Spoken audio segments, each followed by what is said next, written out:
পশ্চিম বাংলায় খুব সাম্প্রতিক সময়ে একটি নির্বাচন হয়েছে। বাংলাদেশের পার্শ্ববর্তী এলাকা হিসেবে পশ্চিমবঙ্গ আমাদের জন্য অত্যন্ত গুরুত্বপূর্ণ। সেই নির্বাচন তাদের অভ্যন্তরীণ বিষয়, কিন্তু নির্বাচন নিয়ে আমরা এই জন্য কোনো কথা বলতে চাই না।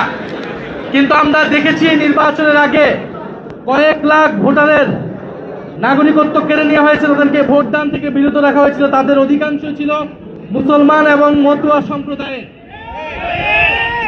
এবং আমি সংসদে ওইটা বলেছি, আমরা বলেছি এই যে মুসলমানদেরকে সেখানে নির্যাতন করা হচ্ছে, তাদের ভোটাধিকার কেড়ে নেওয়া হচ্ছে, এটার প্রভাব বাংলাদেশেও পড়বে। এবং নির্বাচনের পরেও সেখানে মুসলিম নির্যাতন হচ্ছে, মতুয়া দলিত সম্প্রদায় সংখ্যালঘু সম্প্রদায়ের উপর নির্যাতন করা হচ্ছে।